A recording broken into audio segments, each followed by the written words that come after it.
Hello and welcome to DDOCast episode 503, recorded on Friday, January 19th. I'm your host, Patrick. With me this week, we have returning to the show, Propane. Welcome back. Thank you. Hello, everyone. Yeah. Happy weekend. Start of the weekend, I hope, for most people. Yay, weekend. Yes. I had a bonus day for my weekend. It's fantastic. And we'll get into what I was doing with that a little bit later, actually. But first, this week's screenshot, Celsius seeks her fate from a Vistani traveler in the 350th DDO screenshot of the week. This is one of my favorite parts of Ravenloft, is it's tied into some of that, is the idea that it's not, there's some randomness to it, to some of the quests, and the way that they did that was with the Troika cards and Madame Ava, which is really a kind of a fun little aspect of it, kind of great for replayability and stuff like that. So a nice way to highlight that. I believe this one is from Sunshine, which is the last one.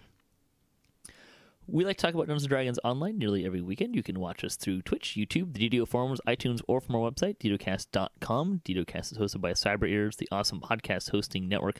Shows are usually available within a few days of recording. The next show will probably be next weekend. And you can stay updated by following us on social media pages at DDOCast on Twitter or our website, DDOCast.com, with our calendar. On the podcast this week, there's no game news. So we'll just kind of like gloss straight over that and go straight to community news here in a second. But we'll tease you right now. What I was doing today is I got a chance to interview the devs for a new Ask the Devs episode, which will be on the back half of this show.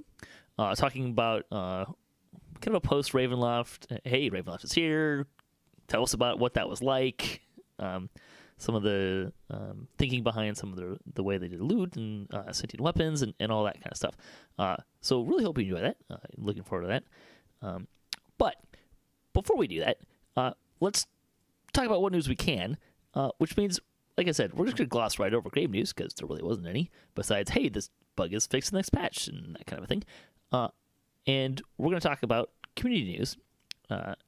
And don't worry, we'll get the sales and the bonus days because they're in the 267th Chronicle. If you didn't know, if you don't actually read the Chronicle, which you probably should, it actually does put in the sales and the bonus days. I usually just don't read them as part of the Chronicle because I read them in game news. There's no game news, so we're doing community news. Through the weekend, through January 21st, you get 20% bonus to Reaper XP. So that's pretty nice. Good time to go farm some of that. The sales for the week is the Hack and Stash sale, so you can get 25% off of Slayer Boost, Loot Boost, Treasure Hunters Elixirs, and select shared storage. Great time to buy shared storage. If you don't have as much of that as you can, it's probably one of the things. There's a couple things I recommend you get before that. But shared storage is something that it comes on sale a lot. If you don't have it, I would encourage you to save what you can to buy some as you are able. It's a big quality life improvement for moving loot around, especially if you run alts and mules. It is so nice to chuck that thing full and just take one time, take it all out, grind it up, and move on. But for me, it really helps with the maintenance time saving on it. Well, and you can put bound to account stuff in there to transfer around, which is really helpful. I have a ton of consumables stuff in it. Most of the stuff that I kind of pick up along the way and dump in there to grab from other characters when they need it. There's a lot of different ways you can use it. It's not quite the same thing, but the crafting shared storage is also really helpful. You don't need, I wouldn't say you need all of those. I certainly don't have all of them.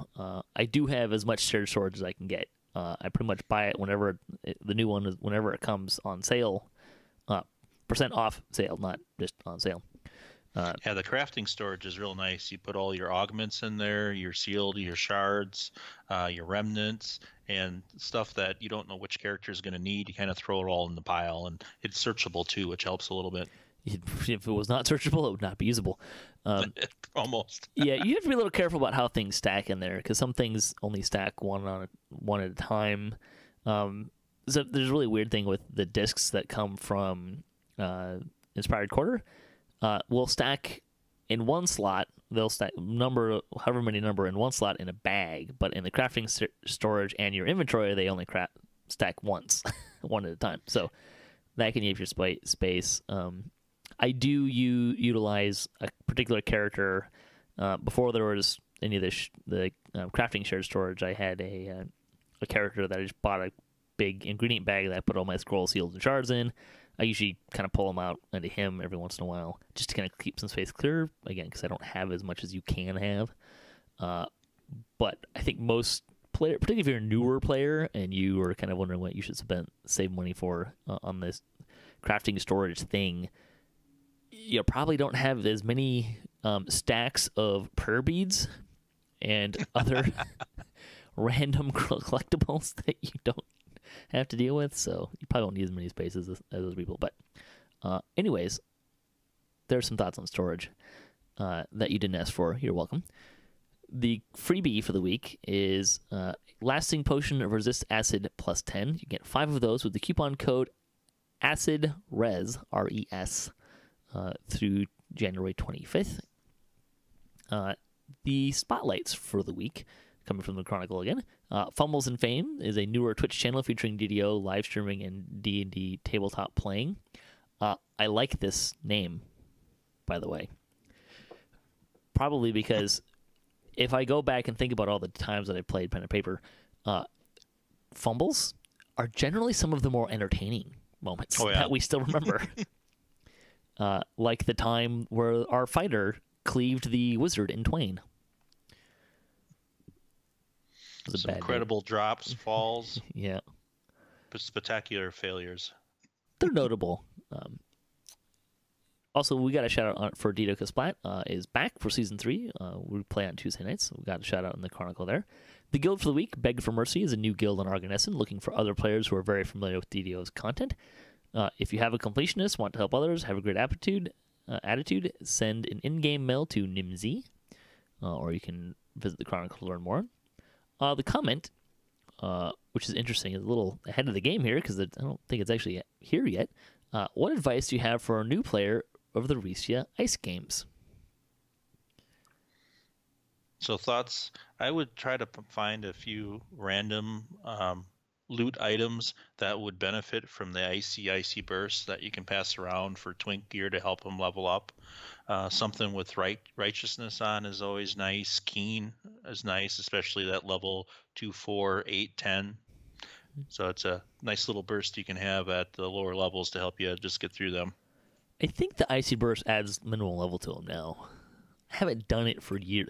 The last time I actually did an icy burst recipe was back when wounding and puncturing was still a viable way to kill things. So well, that's been a while. Then. It's been a long while. It used to be if you ran out of constitution, you just died. So wounding and puncturing was really popular. I know during the various loot passes, some of those items got retroactively changed level, but I know I still have some 4 and 6 level that have burst on.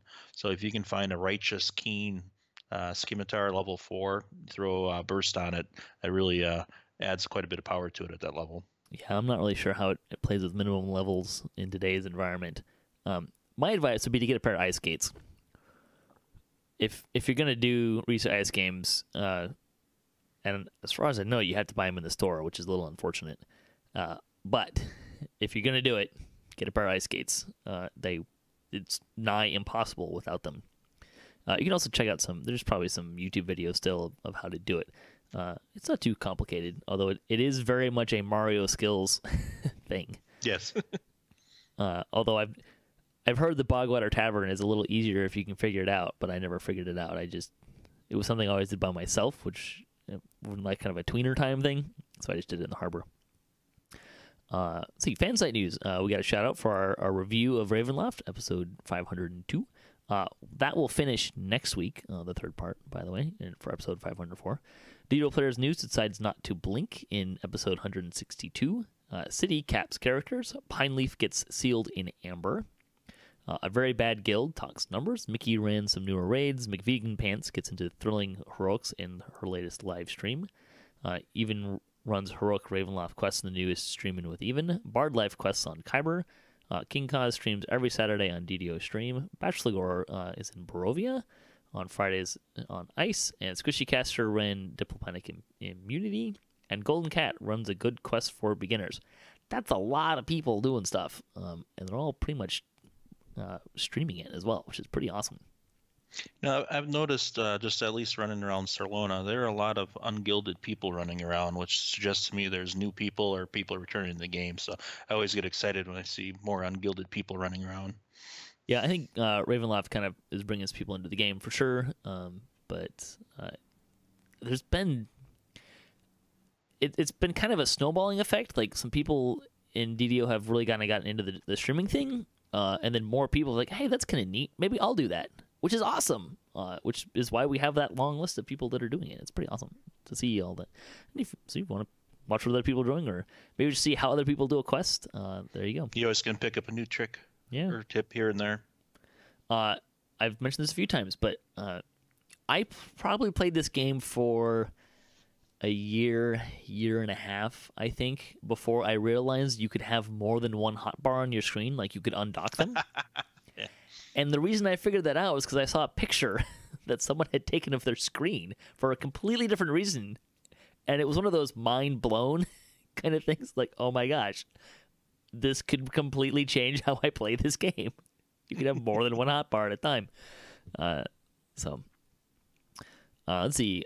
Other things going on. So the Ricia Ice Games and Midwinter Festival will begin next week. The games start on January 25th and run through February 7th. It'll be a really Speaking long of winter events, I think Sunday's the last day to turn your coins in. Ooh, it's either that or it would already happen. If you still have your coins, you can find a jester, turn them in now. Yeah, get on it. now. Or wait till next year.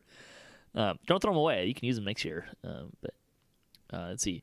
So Ice Games are coming. DDO hit 10,000 follows on Twitter. That's pretty awesome. Love yours too, so you can check all that stuff out and kind of keep an eye on what's going on. It's good. Their Twitter feed is not too crazy. It's usually a lot of it's really like the news items and the Chronicle sales, that kind of stuff is really what it primarily does. So it's a good one to follow for the game. Cordovan takes an oath over dinner in the latest weekly Wednesday live stream as well. Speaking of the social media, I keep an eye on the Facebook site, and there's sometimes stuff's on the Facebook site before it's actually on the official forums. So I don't know if they post one and the other, but you can keep up with stuff pretty good there as well. See, other stuff going on.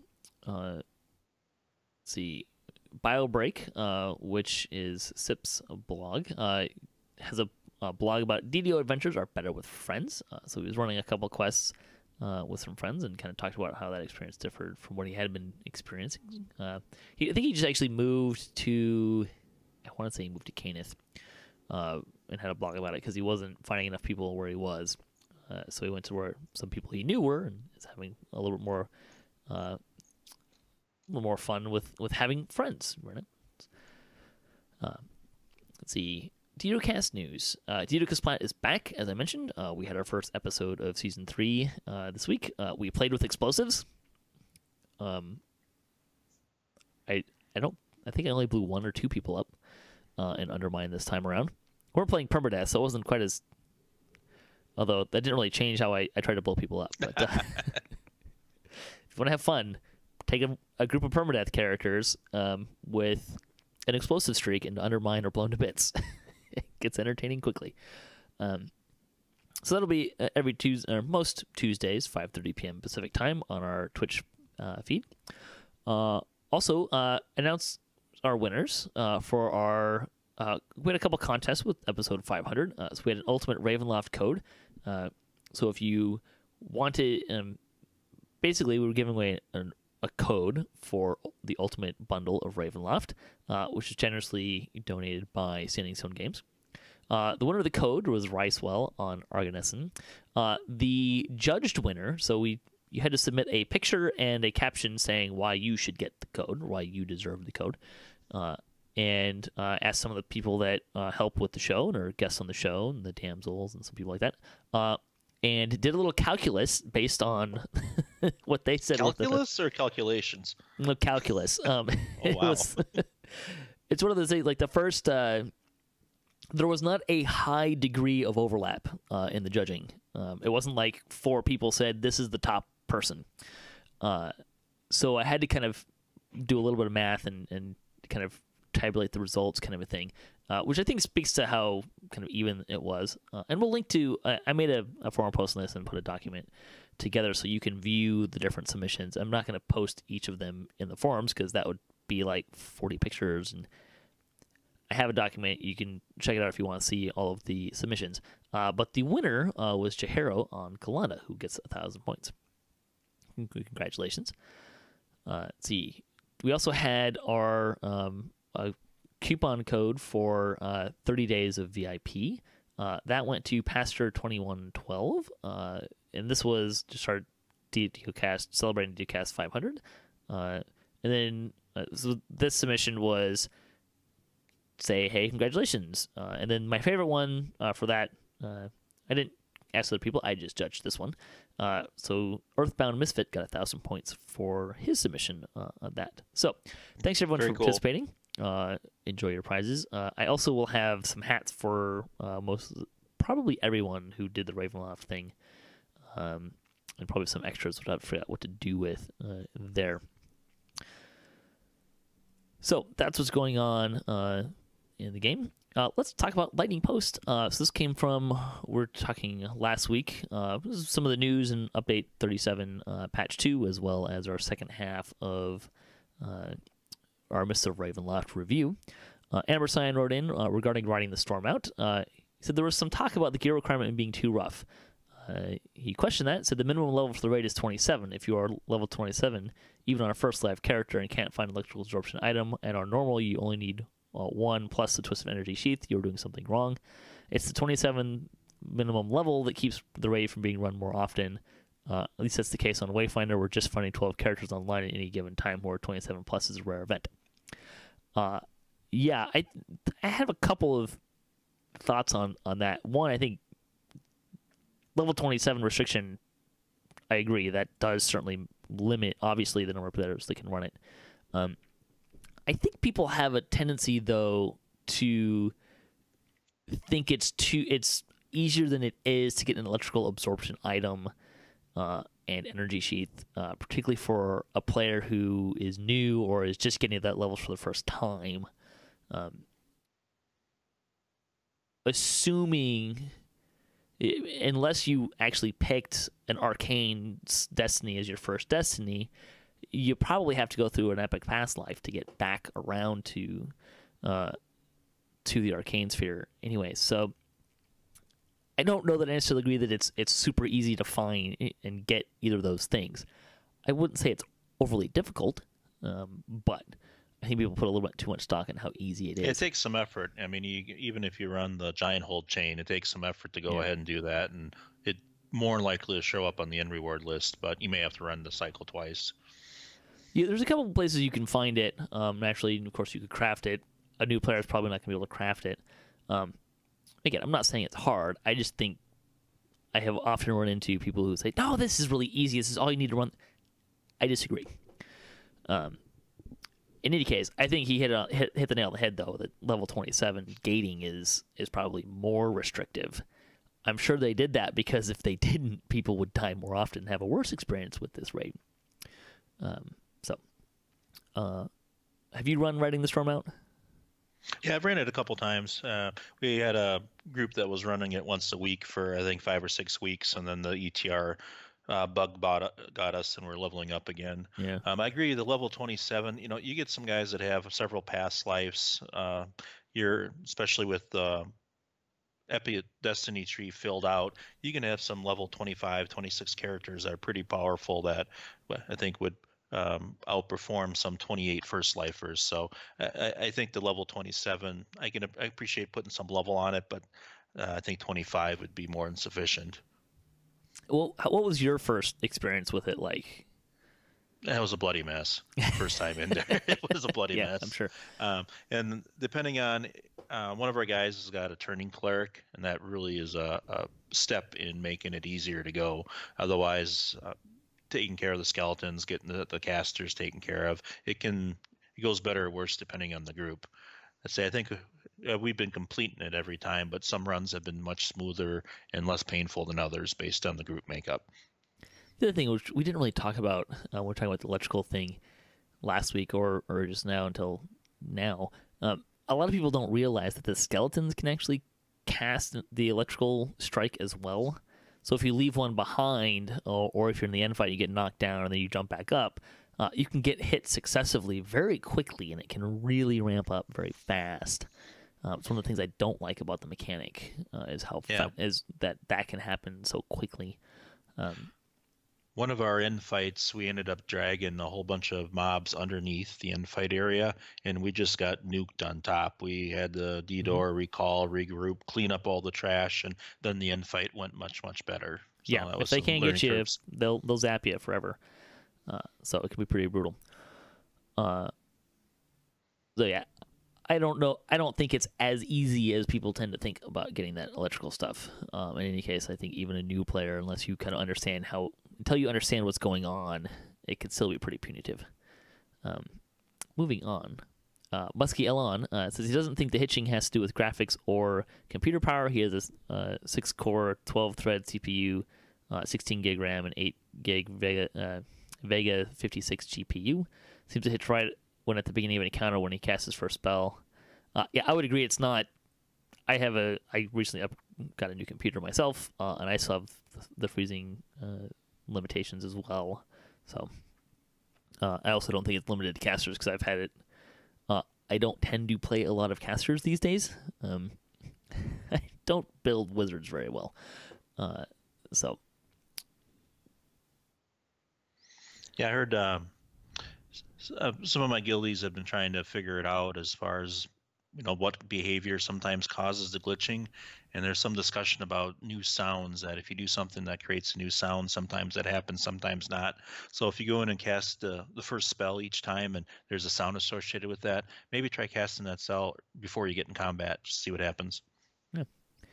Fuzzy Duck 81 wrote in regarding our talk about the Vistani tree. He says using it as the main tree in a couple of multi-class rogues, one with fighter, the other ranger. It's downright murderous and straight up one-on-one combat with some pretty solid defensive abilities too. He gives some particular highlights, quite a list of them. He said some nice free feats in the course. Deflect arrows is an often overlooked gem. I said Miststalker 1 is 25% less damage from negative energy plus a little extra PRR and MRR.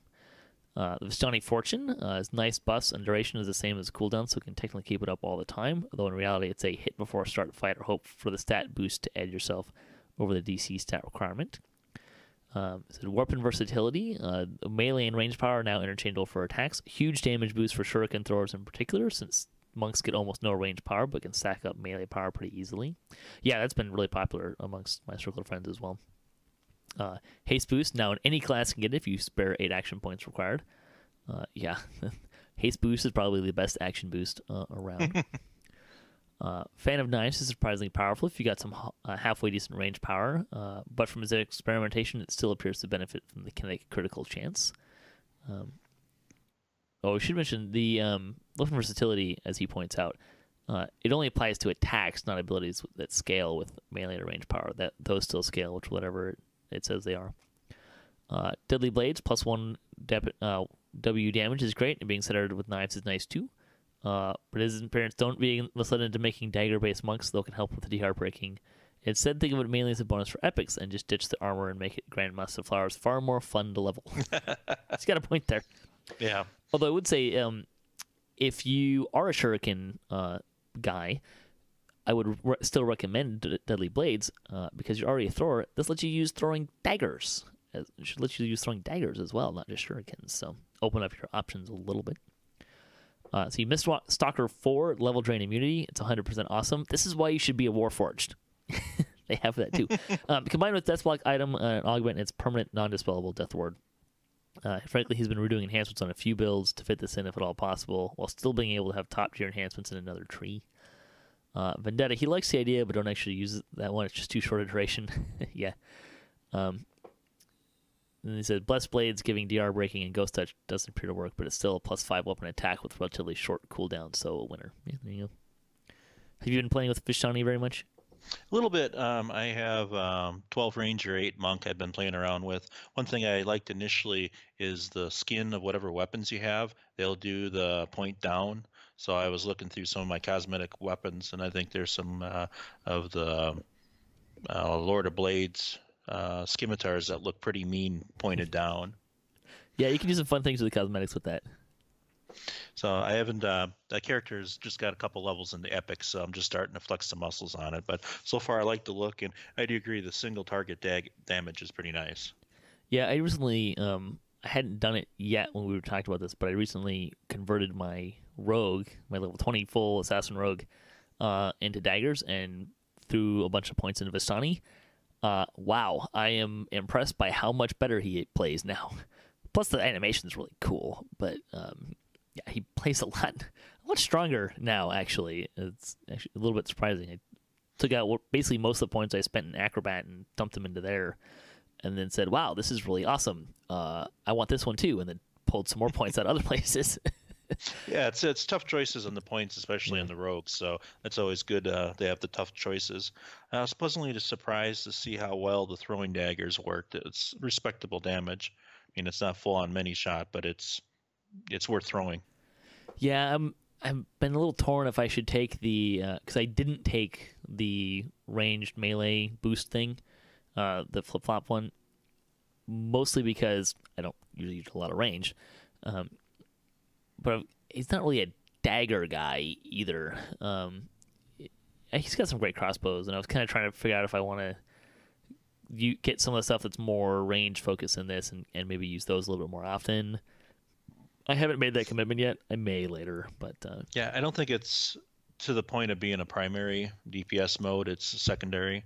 Yeah, and how much you want to spend on that kind of a thing. So. Yeah, you want to have the capability, but it's hard to spend a lot to. Like I said, right now he's got great crossbows, so and he can use those. I'd probably have to take those away in order to use the daggers. So I don't know. We'll see where it goes.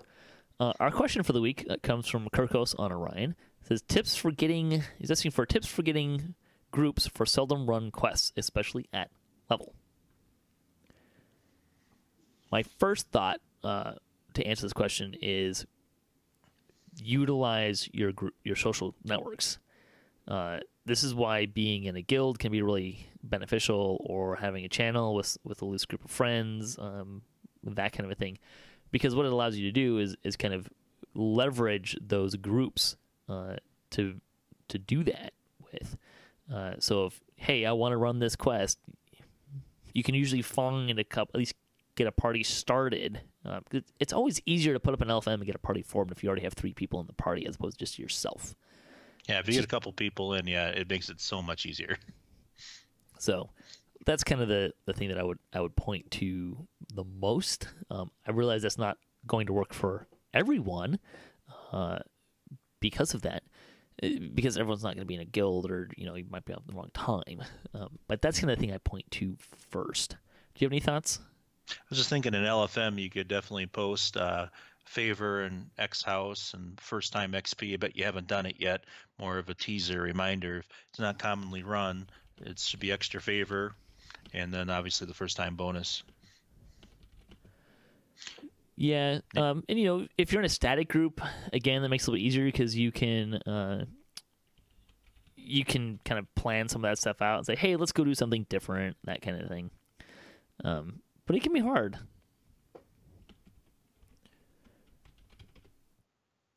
All right.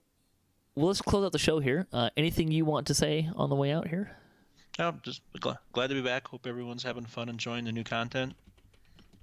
See you around. Looking forward to hearing the dev talk. Yeah, looking forward to sharing that with you guys as well. So thanks for listening to the show. Thanks for Propane for joining me today. And thanks to all the contributors for DDOCast. It really helps me put this show on. I hope you guys are liking the new format. It's helping us, I know, just from a scheduling perspective and stuff like that. Thanks to also to Standing Stone Games, especially since they took some time to do Ask the Devs with us as well. And thanks to Wizards of the Coast and Cyber Ears for hosting the podcast. If you'd like to support the show, you can visit our website, DDOCast.com. You can also support us on Patreon if you would like to do that. You can also hit us up at DDOCast.com for our show notes, MP3s, our calendar, previous shows, swag, and other fun stuff. If you'd like to be part of the show or have a comment on this episode or a question you'd like to hear us answer or a topic you'd like to hear us debate, or you just want to say hi, leave us a comment or email us at ddocast@gmail.com. You can also find us on social media and follow us for the latest cast updates. Our closing tip for the week comes from RD2Play on Galanda. He says, use the DDO wiki. Amen. If you have a second screen, you can pull up loot, maps, lots of data. It's nice. Indeed. So stay tuned for our post-Ravenloft Ask the Devs coming up shortly.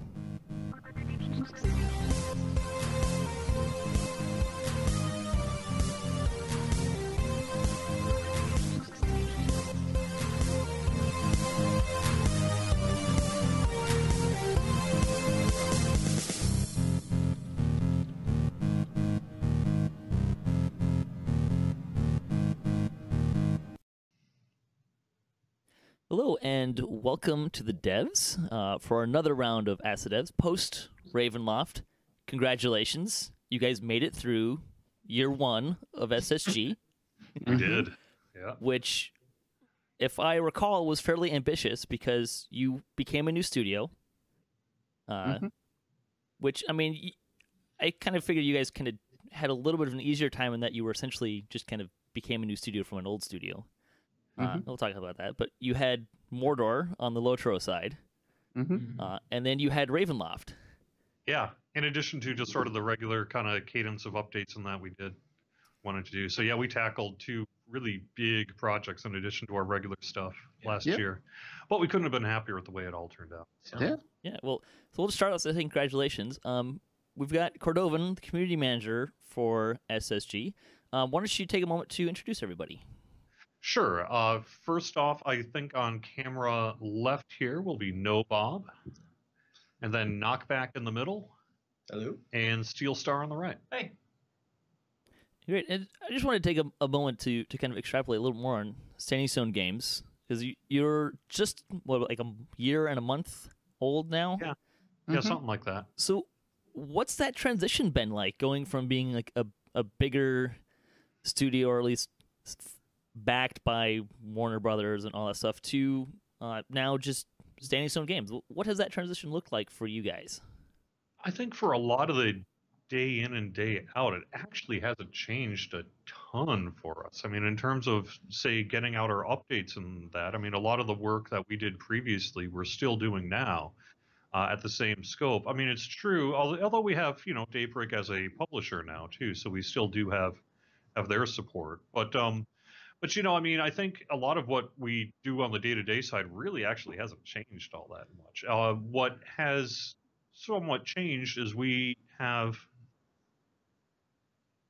a lot more kind of ownership over what we want to do with Dungeons & Dragons Online, in terms of, we still work with our licensors and all that sort of thing, but to some extent, we have a little more freedom to kind of make some of those decisions that maybe were made with other entities in the past. Yeah, and as someone who makes dungeons, the highest compliment I can give to Severlin and Tolero and all the other people working on the actual turnover of the company from Turbine to Standing Stone Games is it affected me hardly at all. I hardly noticed. I spent all my time working on dungeons, which is exactly as it should be. So thank you to them. And additionally, we've managed to add a few people to the team, and that's been really great. The team got bigger team than we've had in a while. Yep. So. Yep, with many familiar faces. Yeah, because a couple donuts and free pop, but we have some other free things that have been kind of nice. So you've noticed occasionally on the forums a developer who'd been here in the past has kind of come back. So you must be doing something right in terms of the office environment, because people want to come back to work for you somewhere. So. Yeah, absolutely, and it's been and we've been really lucky because we've added a couple of people which worked with us in the past, and we've managed to put together some really cool stuff. Yeah, especially on the DDO side, we were really able to put the band back together in some ways. Yeah. Are there any highlights from the year for you guys, particular, besides Ravenloft or Mordor? For me, is we got these shirts, and that was kind of neat. Yeah. But also a lot of it was really interesting, going through the process of figuring out the name, going through the logo process, and all that sort of stuff. Also sort of seeing the players' reaction to the change of identity and understanding that this is our studio and this is something that we're actively engaged in. And it's a group of people which want to make these games and are passionate about making these games. And sort of the back and forth between the player communities has been really great. And it's one of the most exciting things that's happened so far. Like every other startup company, we went through a list of probably 24 names, and we're all like, these are awesome. Yeah. And of course, every single one of them was taken. Yeah. But the name we ended up with, Standing Stone Games, is extremely appropriate because here we are, 12 years later. Yep. I would say in terms of highlights, this wasn't on the DDO side, but on the Lord of the Rings side, we were able to celebrate their 10th anniversary as Standing Stone Games, and that was interesting. Me personally, getting the studio was kind of a nice little gift. Yep. Finally, not having someplace to broadcast other than my desk has been kind of useful. And then you mentioned other than Ravenloft, but honestly, a lot of 2017 was about the excitement of Ravenloft. Yeah. So, on our end, I think a lot of us were working on Ravenloft for at least half the year. Right. So this time last year, I was working on Ravenloft. I was working on Death House at this time last year. Yep. Which is a great quest. They're all actually pretty great quests. But such a good quest. Let's talk about Ravenloft, because that dominated DDO for, we've only had it for a couple of months, but, the conversation of where DDO is going has been Ravenloft for... you guys announced it, like a year prior? About a year ago. Yep. So, congratulations. You made it. You're on the other side. Yeah. Yes. We're super excited. I'm sure the extra 4 hours of sleep every night have been fantastic. Yeah. It's a little less the extra 4 hours of sleep and more the Saturdays and Sundays that we finally get back. Right. What was Steelstar may not feel quite the same way. No, I have a 1-year-old. I am getting more sleep, but marginally more sleep. Well, congratulations. 1-year-olds are fun. Have you trained him how to do your loot runs yet?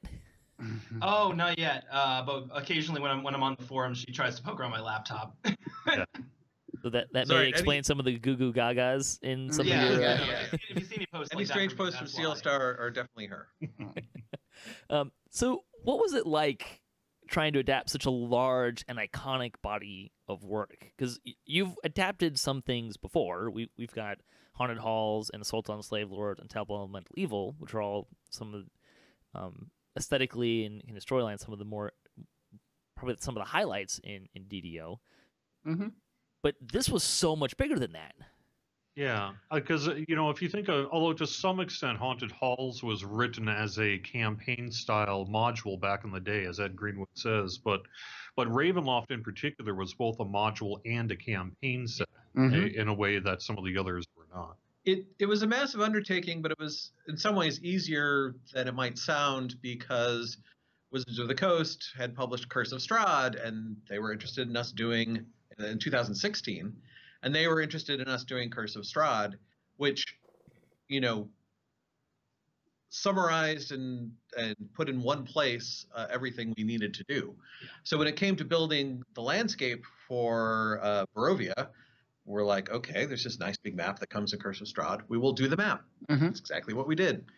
And, it was very, very good book, and we were happy to adapt it. And it is a modern book, so some of the older content we've adapted, it's like, yeah, that seemed like a good idea in 1979, but it doesn't quite work in a video game. Throws me back to when I was working on the map for Temple of Elemental Evil. I realized that in the top right corner, as I'm building this out, block to one-to-one block, that they cheated on the top right corner of the map, and it wasn't possible to build it at the scale that they had laid it out. They kind of fudged the markings to make it fit in a way that I could not do. So it was a pleasure to have that quality of stuff to adapt, which is something we like, coming up with our own ideas and developing our own version of Eberron, say. but it's also fun as a developer to take something good and just build it. Yeah, and I think despite us being pretty true to the source material, we did have some room for creativity there as well. Yeah. Sure, and some things are both simultaneously faithful and also our own spin on it. So Death House follows the chapter in the book very closely, but the narration from the ghost isn't something that's specified in the book. It's just something that makes a lot of sense from the perspective of Dungeons & Dragons Online, because that's what we do with the Dungeon Master. Mm-hmm. And while the castle itself is very faithful in its map and some of the encounters you find in there, in places, especially in the raid, we added some things to supplement the story, wherein the castle in the book is very open layout. Yeah.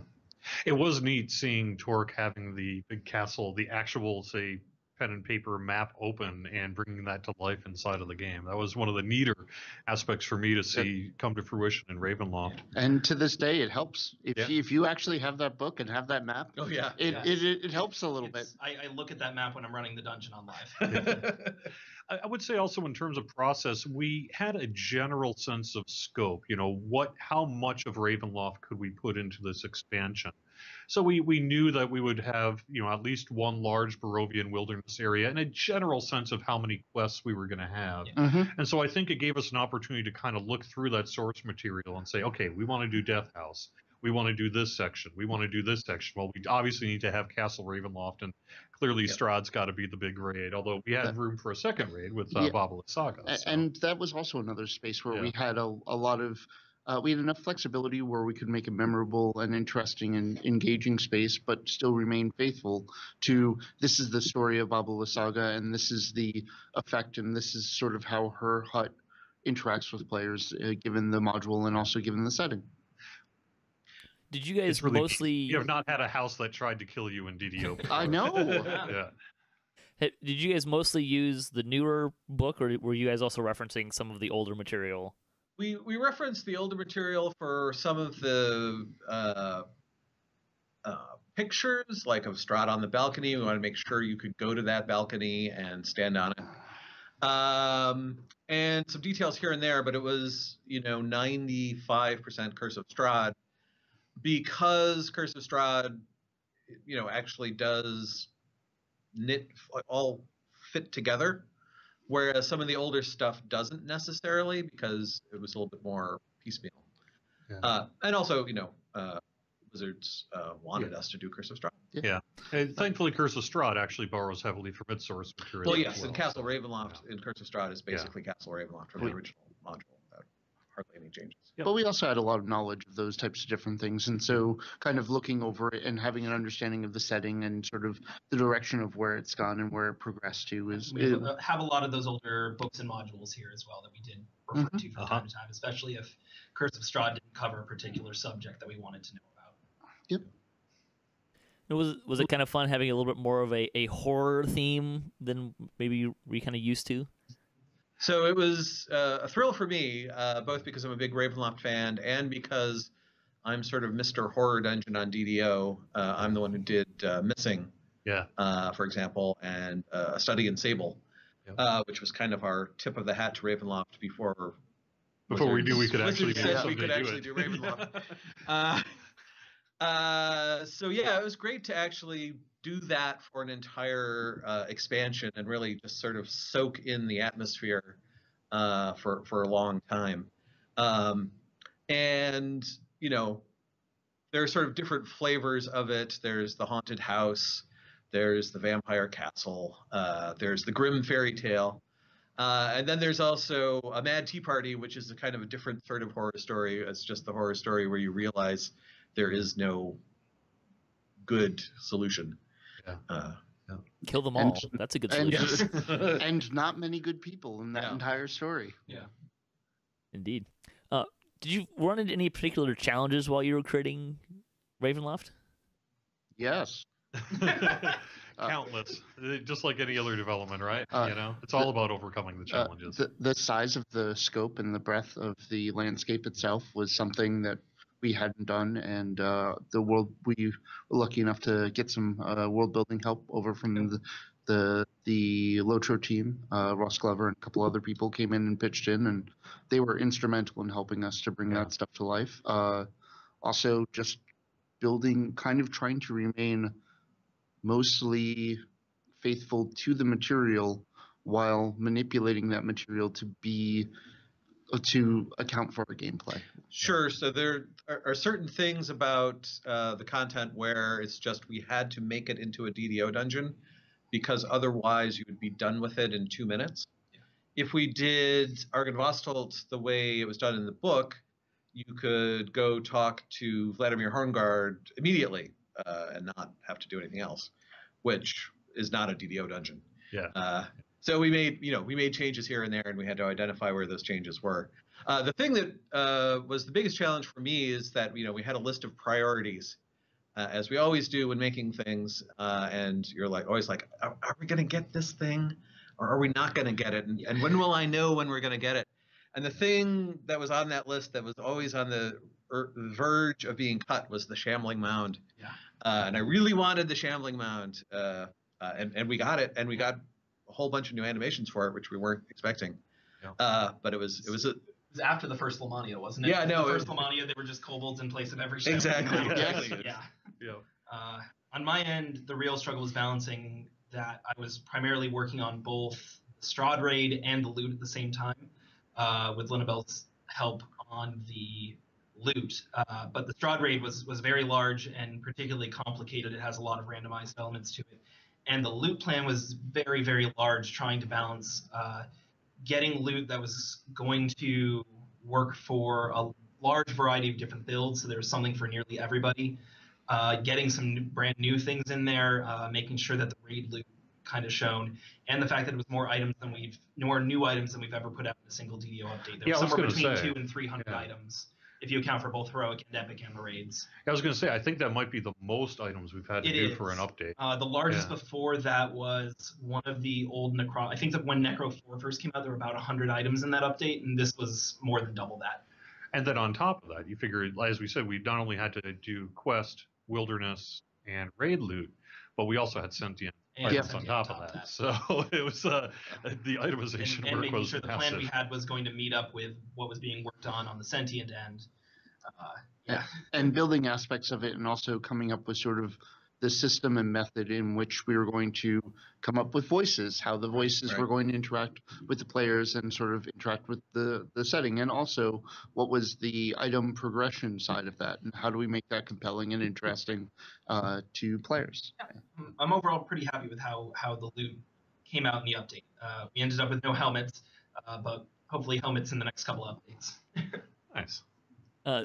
Talk a little about the randomization. Because actually one of the things that I've never actually played the pen and paper version. So this is an entirely new experience for me. And one of the things I really kind of appreciated was a little bit of that randomization, but by using Madame Eva and the Taroka cards. Just Taroka cards, right? Yes. Okay. Yep. Right. I keep trying to flip those around. You kind of made it like, here's which dungeon you are, and if you can kind of learn a little bit about what these things mean. Yeah. Mm-hmm. Yeah, so that was one of the things about the original Castle Ravenloft module back in the 1980s that was unique, is the Taroka cards, which would tell you where things were in Castle Ravenloft, if you could divine the fortune correctly. And in Curse of Strahd, they made that much more general and had random things appear throughout Barovia. And then we had to reinterpret that to make it work within the confines of Dungeons & Dragons Online technology. So we picked certain dungeons and said, we'll randomize those dungeons. So it was part of the overall Ravenloft framework that came as part of adapting it, but it was part we really embraced because it's a great way to give more variety to the player within a dungeon. So you can go through Invitation to Dinner 3 or 4 times and still feel like you haven't seen all of it because you probably haven't. Or 15 to 20 in my case. And every once in a while you pull that card and you're like, oh, that one's going to be fun to find out, and go from there. One of the neat things about Castle Ravenloft being a space that is used several times in the game is it allowed us to have a wide variety of encounters and spaces and things like that you wouldn't necessarily use in every dungeon, but that you could go to if you wanted to. It also lets you kind of get lost a little bit if you didn't know what you were doing. But we don't oftentimes, like if we were just making a traditional, I guess, quote, dungeon, we wouldn't have the time or ability to have that kind of extra wide space that you would see that we were able to do with Castle Ravenloft. And I just find it really neat because there are parts of Invitation to Dinner where you're just like, oh, I'm in the wrong wing. And it's also stuff like in Sealed of Amber, one of the things is that if you look through the book version, there's a lot of small miniature encounters, and how do you tie this space with those miniature encounters together, and what's the method that you can use to make that gameplay interesting and repeatable and also important for your gameplay, rather than just sort of a list of optionals you can kind of run through whenever. I found it really interesting that way. When it came to the raid, I really wanted the Taroka card ordering to matter heavily. The most obvious one is the order of the torches you need to pull in the end phase, but it also influences a lot of little things throughout the raid, such as the position of certain traps. If you know exactly what Taroka cards you have, you can predict where certain traps are without needing to spot or search them. But to my knowledge, nobody's actually figured that out yet. I was going to say, there's going to be a lot of forum scrambling now and trying to figure out what the Taroka cards mean. I will say, Invitation for Dinner, I did pull the first time I got a certain sequence where it was exit through the front door. I was like, oh, great. D-door, please. Oh, no. I did that on, I think I was on stream with StreamTom when we pulled that, and they did that, and that was super exciting. And I think we were doing Reaper 3 Epic, and there was a lot of running. It was entertaining. It was, this is... The devs were clever. This was not as easy as it first appeared to be. Yes, that is the actual original Castle Ravenloft ending, leaving through the front door and having that happen to you. Yeah, it was entertaining. Do you have, we've kind of maybe touched on a little bit, but do you have a singular or maybe a small number of favorite moments for the player in terms of like the story player experience that you've done?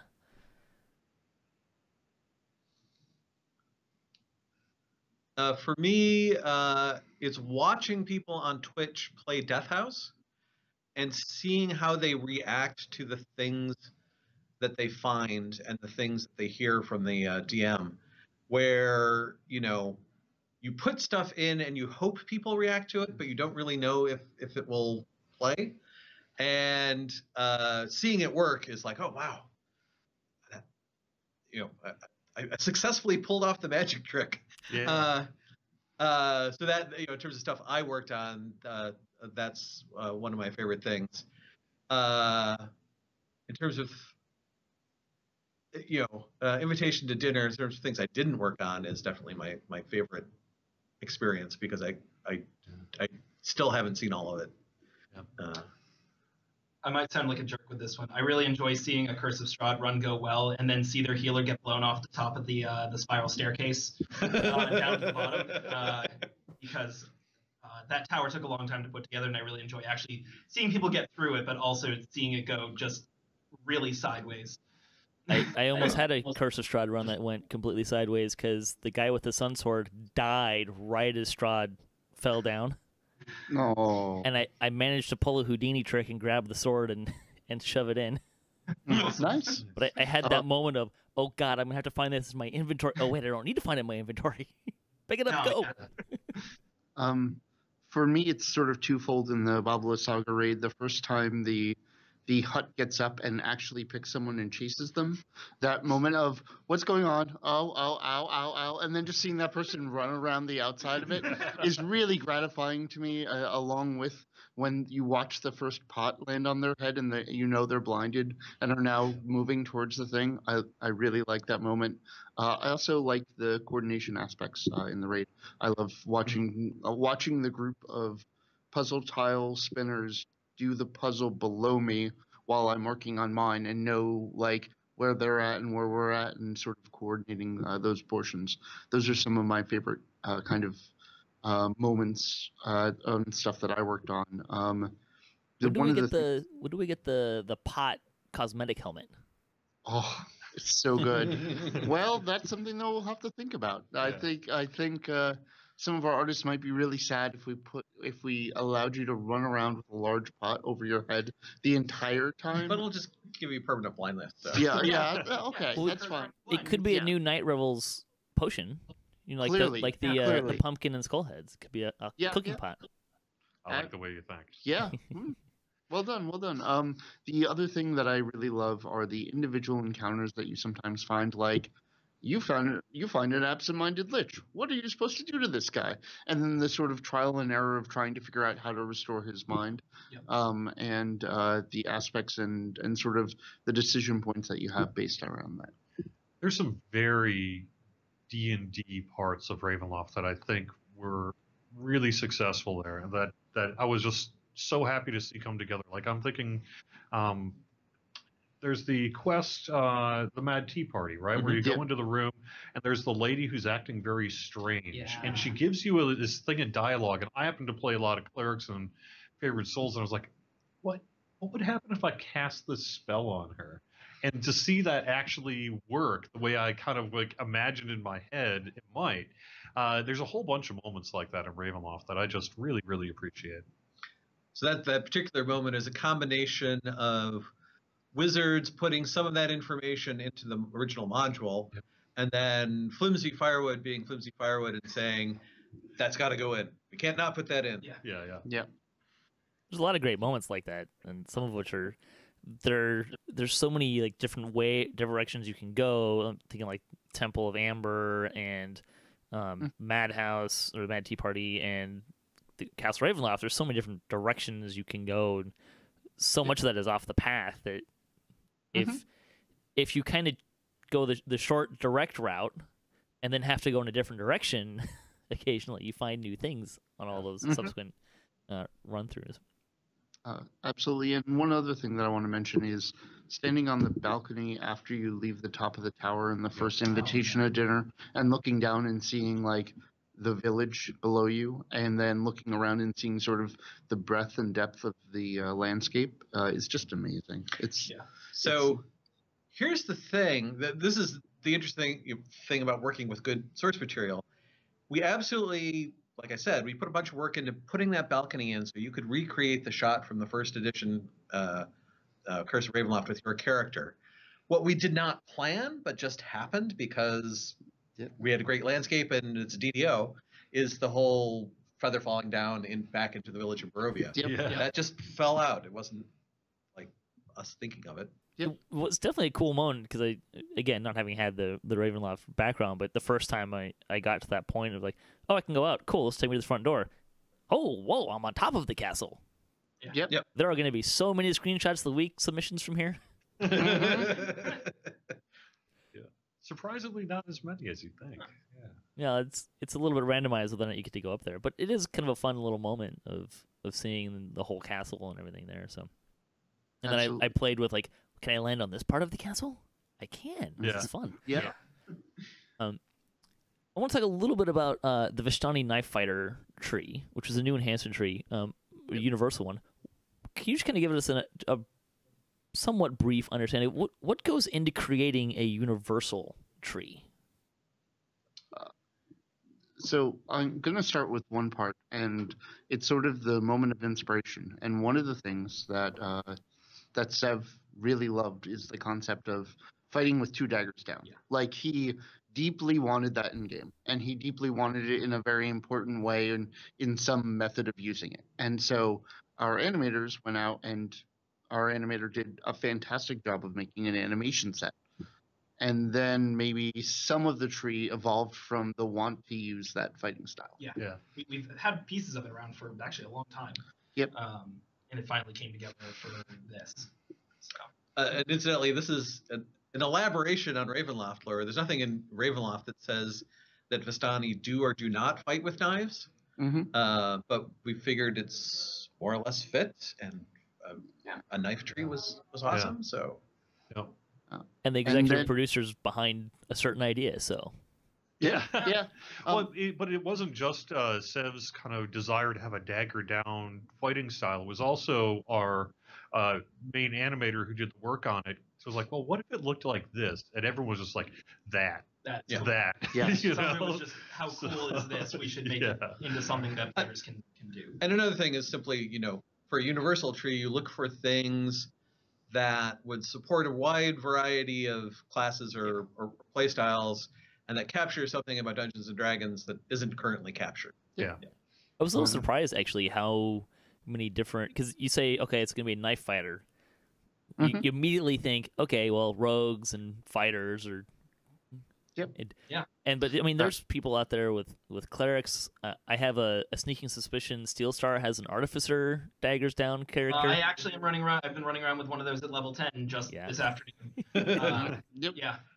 It was our lunch playthrough. We were going through a portion. We did invitation of dinner, and he was running through that. I have a favorite soul. I think it's a favorite soul Bill running around with. High-end 18 favorite soul 2 monk running around with daggers. Yeah, it's been surprisingly universal. Much more so than I thought it might be. Yeah. Sort of the synergy between a number of different builds and a couple of different places where it can fit in, and also on top of the specific fighting style, we also tried to put a couple of different types of low-hanging fruit, which might be interested for other people splashing into the trees. Some of the melee power and stuff like that.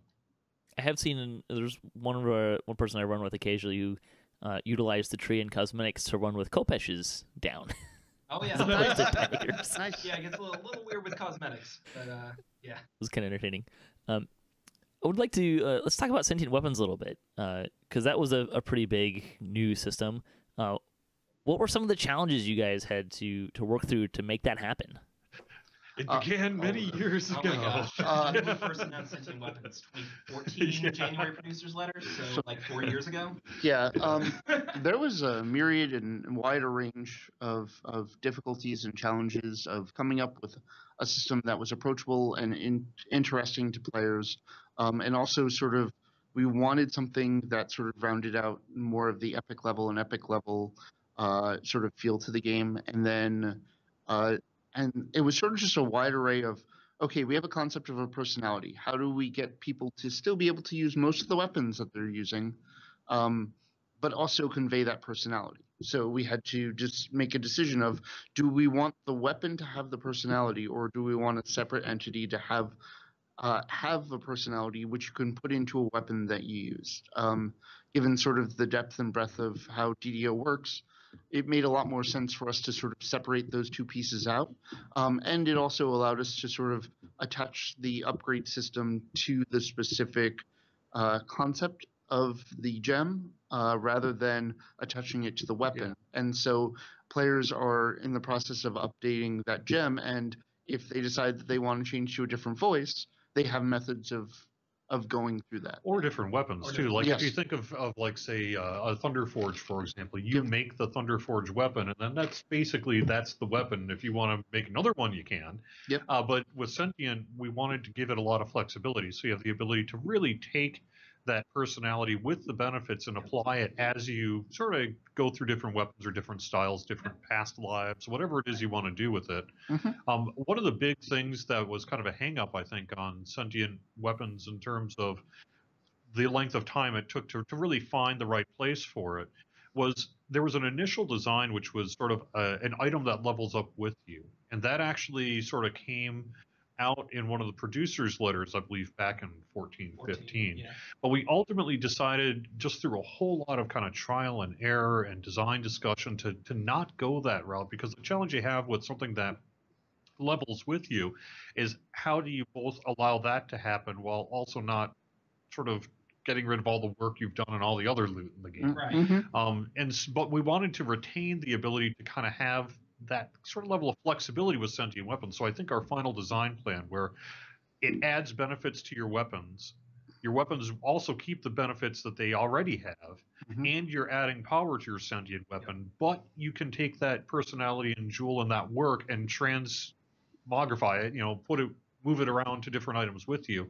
I think we found a good middle ground in that stuff. And in the future, as we do further updates, there's going to be new weapons that accept sentience as well. So you might find something new that works for another build or for the build that you're running and can carry that progress right into that item. And also it allows us to, one of the things that was really sort of a fascinating thing is what are the triggering events and determining what triggering events are interesting and compelling to players given specific moment to moment, and also what type of personalities are interesting to players, or what type of personalities can we have sort of shine through in these types of things. And we had a lot of our specific developers get an opportunity to run and write some of them. And that was a lot of fun. And that was kind of a great thing on the developer side. And it's fun to sort of see the personalities that we developed and sort of what's the next set that we want to do, and what are the different the different personalities that we want to see kind of expand as we go. Is there anything that you can tell us about the future of sentient weapons and what that might look like? Definitely, I'm sure we'll have more sentient jewels in the future. No promises as to the number or when, but it's certainly something we plan to support. Very likely new filigree as well. Yeah, new filigree. And I believe we even have, I don't know if when we might choose to do this, but I believe we even have the ability to expand the number of slots that can be accepted by a sentient weapon. So if we wanted to say up it to 10 or whatever, I think we have the technical ability to do that in the future. Absolutely. Yeah. That is something that we built into the system. And it's also one of the compelling things that we thought is sort of the mix and match aspects of figuring out what sets of items that you want to put in for the filigree sets, and the sort of gameplay of moving that around and kind of fitting different stuff, especially as you go through your upgrade path. Opening even one more slot significantly changes what bonuses you can get simultaneously, and it's going to be a lot of interesting stuff. Well, yeah, I'm looking forward to when we get an extra slot, because I reading through the initial release of what they are, I'm like, all right, so we get 7 slots. When they add that 8th slot, it's going down. I got some ideas. Yeah, no. And those were a lot of the development sort of conversations that we had wrapped around it. It was sort of a long time coming concept, and we're pretty happy how it came out and sort of how it built out. And specifically with sentient jewels as well, we wanted to find a system that we could support longer term that wasn't specifically tied to one kind of content. It debuted with Ravenloft here, and it makes a lot of sense for Ravenloft, but it will also make sense to add new sentient jewels for kind of other projects we work on here, other areas. It doesn't have to be a Ravenloft thing, in the same way that maybe, again, using Thunderforge as an example, lore wise really fits into that particular section of the area, or Green Steel as another classic example. Right. Sentient weapons in terms of Dungeons and Dragons is not limited to any setting. It's they're everywhere. Yeah. And just being able to feed named items to it from different content as well. We've heard about your inventory concerns. We've given you an ability to finally clear out that space. But there's also something to be said about breathing a little bit of life into some other content packs that have large numbers of loot that you can feed to them and have good drop rates and stuff like that. So, as well as certain items that become more attractive just by virtue of accepting sentience. I do have kind of a flavor question for you. If you were a sentient weapon, what would your personality be? I would probably be I'd probably be a dour dwarf barbarian, which occasionally rages. That's a pretty good one. As we know from the anniversary dungeon, I would be a talking door. Yeah, right. I would probably be some kind of gnome wizard that just constantly questioned if the thing you're doing is really the right decision. It depends who you ask. I don't know. You're already the timid one, right? Yeah, basically. That's not too far off. I'm a little more courageous than that. It is also sort of funny to sort of see who wrote which one specific things. Like, I wrote the hopeful gem, so the really bouncy, happy, overly supportive, like female bard voice gem. That's one that I wrote, and it's kind of fun to sort of see how that came across. The one I'm really looking forward to hearing more people's interactions with the raid gem, which is a raid, which is a rare drop, and I really can't wait to see people see that, because that was the work of one of our hardworking interns. It is very rare, and I'm not actually sure anyone's pulled it yet. I don't know that anyone has. I haven't seen it. Keep an eye on that. I'm going to change my answer. I want to be a narrator. So I would be like, he opened the door. That should be pretty good one. Like a bad film noir guy. Yeah, like. Are we talking like Rocky Horror Show narrator or the Into the Woods kind of narrator? More just like, movie voiceover narrator. So it'd be just, In a world? Yeah. In a world. That'd be good. Right. I think you got to make that happen. That'd be a pretty good good personality. So I want to go a little bit, broaden out a little bit on the loot, which you kind of talked about a little bit, but it's a lot of loot. Yes. What was your approach going into Ravenloft in terms of loot? All right, so we knew going in that we wanted to try and cover every gear slot, which we did with the exception of helmets, which got the axe pretty late in development. We knew we wanted to try and have gear that covered just about every build, so nobody looked in Ravenloft and went, oh, this looks interesting, but there's no gear for my build. We knew we wanted to hit every weapon at least once, which we ended up doing 2 or more times. Every weapon's there because of the 2 weapon sets, and then reloot. But essentially it was do everything, which was pretty ambitious, but we more or less got there. We also wanted to have it a little bit of a power bump, right? Yep. Yeah. We knew it was going to be a power bump going into to Ravenloft as an expansion, and we also wanted it to be clear going in that what you're picking up here is going to be in the vast majority of cases better than what you're rolling with. Yeah. My only real complaint about the loot with Ravenloft was you seem to include in every set a belt, which was my preferred slot for the Constitution, Insightful Constitution, False Life, Kenneth crafted item. Oh. I literally have like 3 belts from Ravenloft that I can't decide which one to wear. Wait a second. You have to make meaningful loot choices? How dare we do that to you? Right?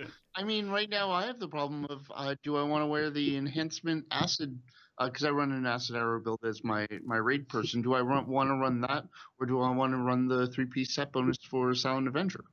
Answer is Silent Avenger. If it makes you feel better. I have a similar problem with Silent Avenger in my cat build, where I put on the belt, which made the set work, and watched my con and dodge drop dramatically and went, uh-oh. So I'm working on figuring out another slot for those things now. There was a probably more significant puzzle rearrangement on my end than is normal. Even considering the fact that I've recently toned down how many characters I focus on from 15 to 5. It still felt like you're 5. But yeah, we wanted to make sure that there were good loot choices for everybody, and part of that is needing to make tough decisions about the gear you have, or between 2 different pieces of gear. And also, if you want to finish out a set, how does a slightly suboptimal piece work in that set, given the set bonuses? I was kind of wanted to ask you guys, because set bonuses become a more common thing. What's kind of your theory behind utilizing set bonuses and introducing those into the game and utilizing them more? So, as part of Ravenloft, because we knew we wanted to do some pretty meaty set bonuses in there, we got new set bonus tech, which, like as you can see with the Ravenloft loot, has a listing at the bottom of the set bonuses on there. That's brand new, and I'm really glad to have that because it makes on our end putting set bonuses together a lot easier. And so we knew we wanted in there to try and reinforce certain roles and kind of bulk those up, as well as sort of figure out, are these set bonuses going to be useful for particular classes or not, and how kind of everything fit together. The previous set bonus creation process was laborious, being kind. Yep. And so anytime we did that work, it took us a much larger amount of time than items that didn't allow it. And while this still has some work attached to it, it is a much less onerous task. So who took on the idea of implementation of a weapon that changes depending on which hand you have it in? Oh, that was a Linobel special. Yeah. Which I then looked at that and went, this is super cool. The first couple of versions of that, there were several different that acted like that. One of them got scrapped. One of them was significantly overhauled. One of them stopped being that, in part because we could not figure out what build would actually make use of the offhand version. And one of those, the fourth one, completely switched hands. Where the original offhand became the default, and the default became the offhand. Yep. So, yeah, that was an interesting take on that. It was cool in concept. There were some technical problems with it, so we might need to look into things before doing something like that again. But yeah, that was Linobel, and it was a cool concept. In general, though, some of the thinking is, we wanted to have some new types of benefits as well, rather than just having, not that it's a just either, but in addition to having, say, a stat bump on things, we wanted to offer some new kind of ideas and just sort of kind of far out things, because we're in Ravenloft. You can get away with some of that. There was definitely some fun discovery with some of that stuff as well. So, do you have a particular favorite piece of gear, either in look or what it does? Which of your children is your favorite?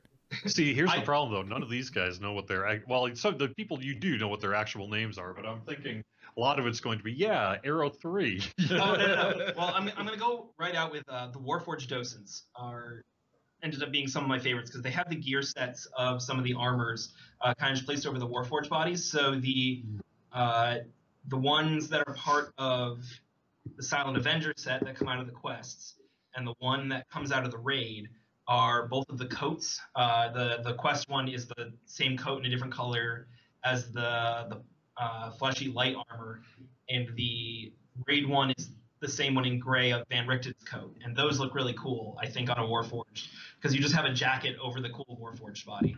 I'm running around with a cosmetic one of those right now. I also really enjoy the Caster Docent, which is just the gear torso portion of Escher's robe, because it looks kind of silly on a Warforged, which I think is also fun. I'm a huge fan of the light armor, which is actually Esmeralda's coat set, and I actually like how that looks. And also for functionality, I managed to pull the bow from the raid. And so with the additions that Lynn Bell actually worked on with a couple other people in the group, the cosmetic version and also the functionality of that bow is great. I love that I actually got to change my build slightly because it makes its own arrows and stuff like that. And also it being called the Void, the coldless one, or the with the something. Yeah. And of course I dropped a hopeful gem into it, so it's the most hopeful and chipper void bow that you can possibly get. That's my little joke to myself. The other ones I'll mention are the Rune Arms shoot Blackfire, which I think is awesome. We got the effects team to put that together, and it looks great. And the pet collar, and then the pet light armor for the wolf, and the pet docent for the Iron Defender. If you have those pieces equipped, they do mist effects on the Ardian Druid pets, which look really cool. Yeah. And not to mention, give them a 400. Plus 400 unconsciousness range, which is really, really good, especially if you have the heroic version. Yes. Nice. The Iron Defender just flops over and goes, bark, bark, please help. I've got two, one for stats, one for look. The stat one is the legendary Bracers of the Fallen Hero. Because strength 19, insightful constitution 9, quality physical sheltering 12, empty green, stunning, and the bonus gives you, the miss set gives you PRR, positive and negative amplification, melee range power, and universal spell power. So, for my favorite soul specific build, it's couldn't ask for a better item. For cosmetic, I'm going to go with the legendary Scarlet Scale Cloak, not just because it looks, or not the Scarlet Scale Cloak, the Disciple of the Dawn. That's the one I'm thinking of. Not only because it's an awesome red cloak, but because of that bug that was on Lamania, where the underside wasn't showing briefly. That looked pretty amazing. So, I just want to add that getting a coat on a Warforged is something we have been trying to do for 10 years. Yes, we finally did it. And it finally did it. Yeah. I love having coats in here so much. It was kind of fun to realize that, oh, hey, look, the cosmetic thing that came with Ravenloft works on a Warforged. Yeah. That's different. Use that. Yeah. One of my TRing character runs around with the noble the noble outfit. Yeah, yeah.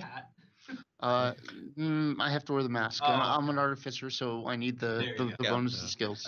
During the recent cold snap, I really appreciated the hat. It looked nice and warm. Yeah. Yeah, the Vampire Hunter's robe. That's awesome too.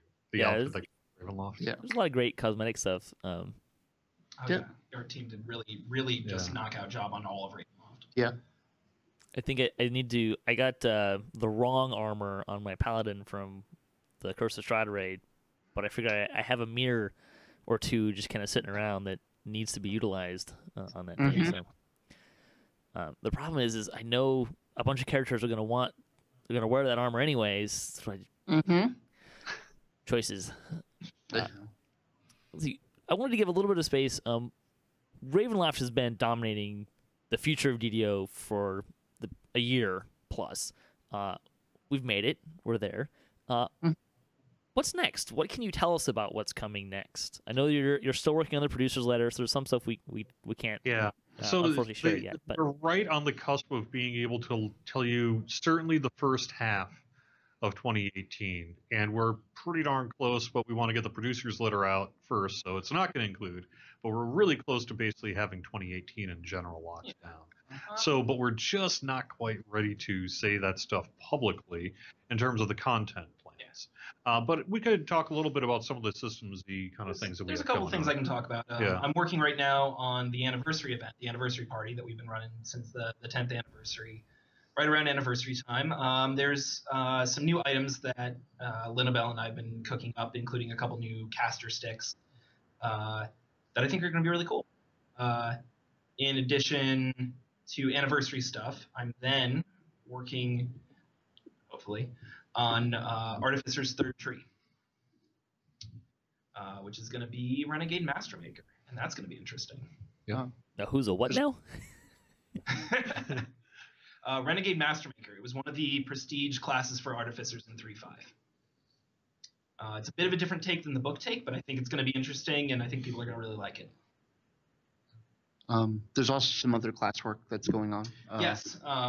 There's also some druid work that's going on right now. More about that when that happens. Torque's working on that as we speak.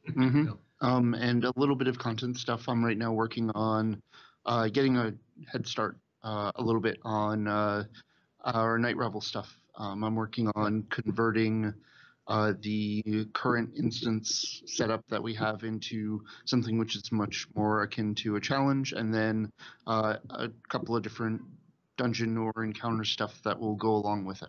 Yeah, we were trying to do some creative naming that we don't really want to give away. So. Oh, it's such a fun portion of it, coming up with horrible puns for the names of old dungeons. We could mention as well that you recently had just enough free time to take a look at the favor system too. I'm in the process of working on that. I don't know if that's gonna make the cut for the stuff. I've sort of been tossed onto the Night Revel stuff. Yes. But nonetheless, we are closer than ever to taking a look at some of that favors. I was the first person to make some favor items over the course of Ravenloft, and so we're hopefully going to be able to finish up some of that stuff soon. I can't really talk about any of the content stuff we're doing, but I do want to just add this, which is the first time we talked to Wizards of the Coast about Ravenloft was immediately after Menace of the Underdark. Yep. So, in other words, sometimes it takes a long time for things to finally make it into DDO, certain settings or areas. That continues to be true. Things might be coming that we're just not ready to talk about. That you might have said in 2007, why aren't they doing this? Yeah. Yeah. Exactly right. Well, that's exciting and vague. Yeah.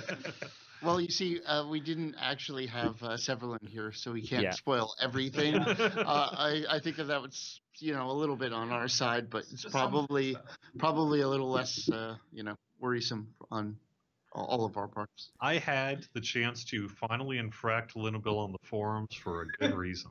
I'm going to leave that vague too, that you'll find out about later. Yeah. By the way, that led to a series of really funny events in which Steelstar was working from home and is technically Linnabell's boss, and was like, "Nohbob, what's going on? What's going on? I saw the infraction. Tell me what's going on." And I was away from my desk, and I come back, and I'm like, "Oh, there's a perfectly good and reasonable reaction. It's not bad. Yeah, it's totally okay."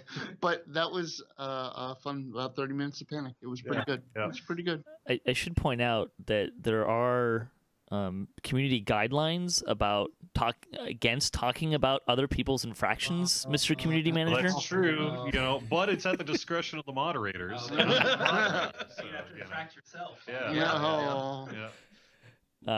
Well, thanks, guys. Is there anything else you want to say to let the players know about, or anything you guys want to mention before we close out here?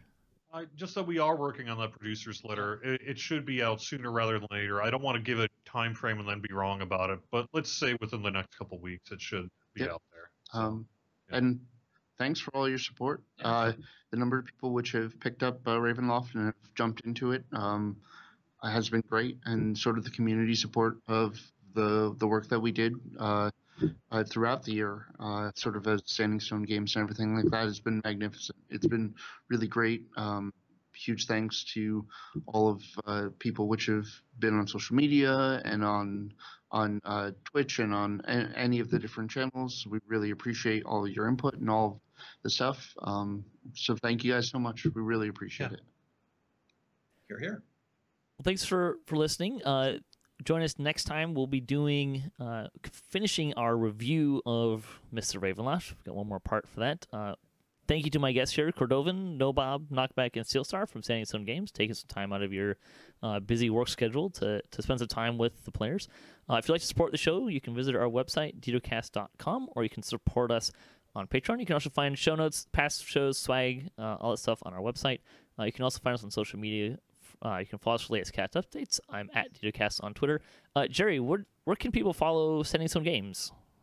Well, we do have Standing Stone MA on Twitter if you want to follow Standing Stone Games. But give us a follow on DDO. That's at DDO Unlimited, both on Facebook and Twitter. Well, no at on Facebook, but facebook.com/DDO Unlimited. And of course, you can just find us all at DDO Stream on Twitch, and DDO.com. If you'd like to join the discussion, you can leave a comment or email us at DDOcast@gmail.com. Until next time, may all your attack rolls be crits, all your chest level appropriate, have fun, and don't forget to gather for bus.